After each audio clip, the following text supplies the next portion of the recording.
Olá, amigos. Em vídeos anteriores eu tratei sobre o problema da matriz teórica. Disse que epistemologia é o campo do conhecimento que visa justamente investigar o processo do conhecer.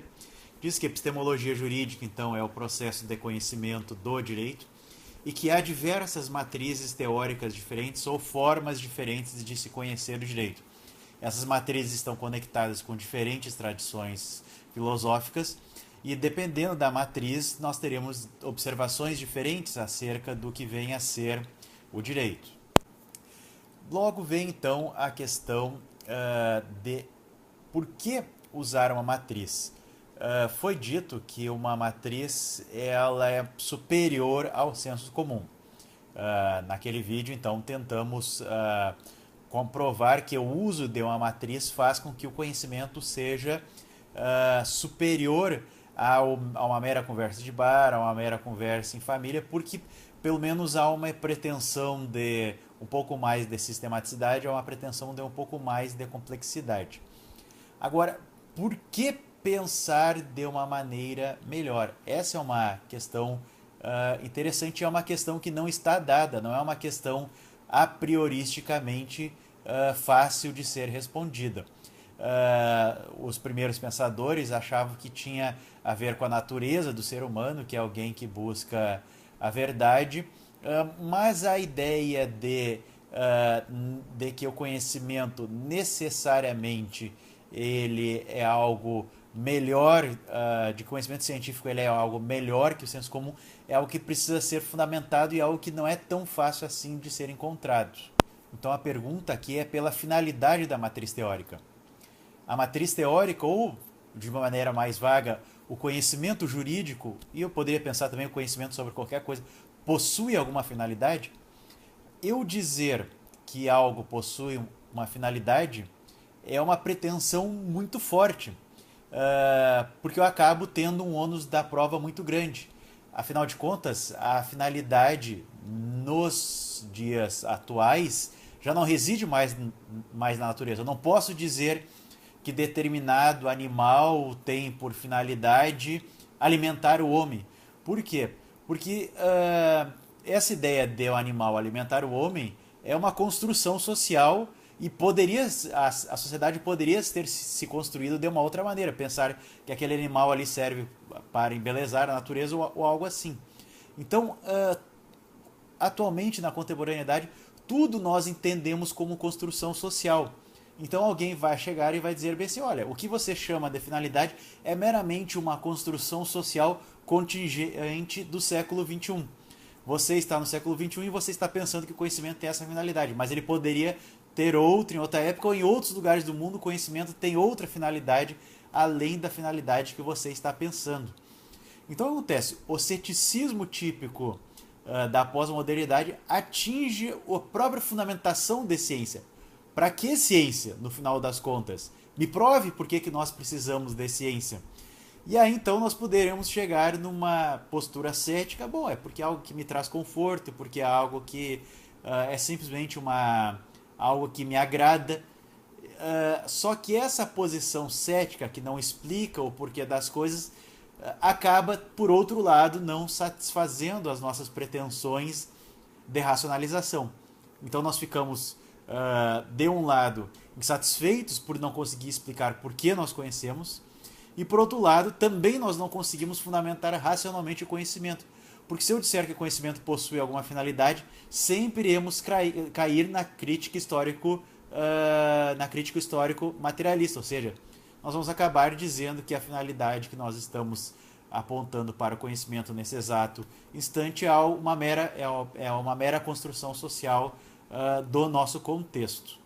Habermas, então, possui uma tentativa, Jürgen Habermas, pensador alemão, vou tratar ele diversas vezes aqui. Então, Habermas possui uma tentativa de fundamentação do conhecimento, que Habermas, de certo modo, abandonou e não abandonou durante sua obra. Esses temas que Habermas trabalhou no livro Conhecimento e Interesse, de certo modo, transitam durante toda a sua longa vida acadêmica e produtiva de intelectual. Porém, a maneira pela qual Isso foi apresentado nos anos 60, que é a época da escrita do livro dele, foi abandonado. Agora eu entendo que há certas construções teóricas ali que são interessantes para serem pensadas no direito hoje em dia. E é possível fazer algumas conexões com outros pensadores, como por exemplo Heidegger. Bom, o que Habermas vai dizer? Habermas vai dizer que o ser humano ele está sob a égide de coerções. Habermas então ele recupera Marx. Então Habermas vai dizer que o ser humano está sob coerção da natureza, de certo modo. Então o homem está subordinado ao regime de chuvas, está subordinado a possíveis doenças, a micro-organismos, a mutações aleatórias no seu DNA que pode causar câncer, a própria morte. Então o homem está submetido a uma coerção da natureza. Habermas segue, aí então especificamente a questão marxista, Habermas segue dizendo que o homem também está sob uma coerção social. As comunicações que fluem na sociedade não são comunicações livres de violência. Ou há uma violência real, alguém obedece ao poder, ou poder estatal, ou poder econômico, ou poder familiar, devido a uma ameaça física eminente ou potencial, ou simplesmente por um processo de enganação ideológica. E aí, algo específico da tradição que o Habermas segue como segunda geração da escola de Frankfurt, Habermas também segue os seus mestres ao dizer que também o ser humano está submetido a coerções da sua própria psique. O homem está preso às suas próprias neuroses. Então vejam, há neuroses, ou melhor, há coerções de ordem psicológica, há coerções de ordem social e há coerções de ordem natural. O conhecimento, então, na visão do Habermas, adviria de uma vontade, um interesse, então, o nome do livro, Conhecimento e Interesse, adviria de um interesse em lidar com essas coerções. Veja que Habermas escreve nos anos 60, quando recém há o início do movimento ambientalista. Hoje em dia já não se percebe mais a natureza como coercitiva ao homem, sim a natureza como uma parceira do homem, ou melhor, uma perspectiva ecocêntrica, o homem como fazendo parte de um ecossistema. Mas enfim, vamos contextualizar o autor. Além do mais, há diversos outros autores psicanalistas que não foram trabalhados pela primeira geração da escola de Frankfurt, Habermas é a segunda, um outro vídeo explico isso, também pela época que o livro foi escrito.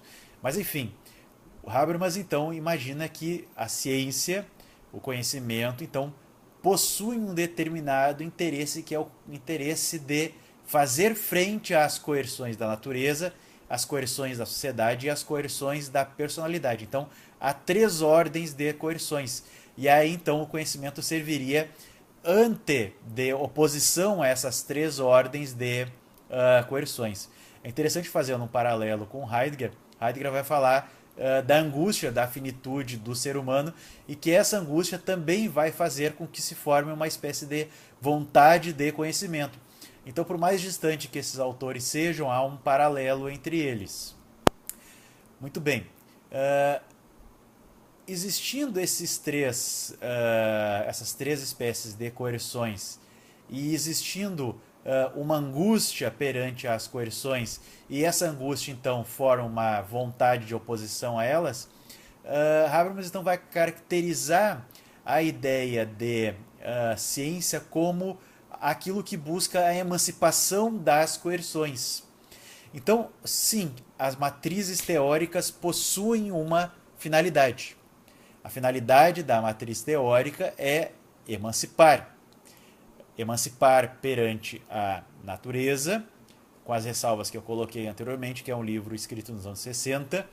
Emancipar perante a sociedade, aí presente bem a tradição e a inspiração marxista do Habermas do início da sua carreira, e emancipar perante as próprias coerções da personalidade. Então, sim, o conhecimento possui interesse. O conhecimento está voltado à emancipação. Então vejam, por que conhecer o direito? E por que a preocupação em conhecer o direito melhor?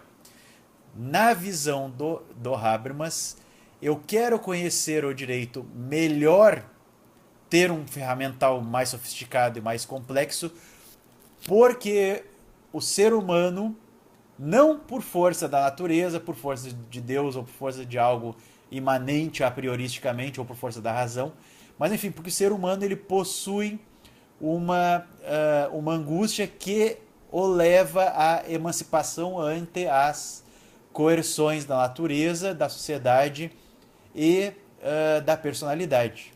Os processos emancipatórios, então, eles não se dão por uma ideia de domínio, mas sim por uma ideia de conhecimento mais universal, na perspectiva do Habermas.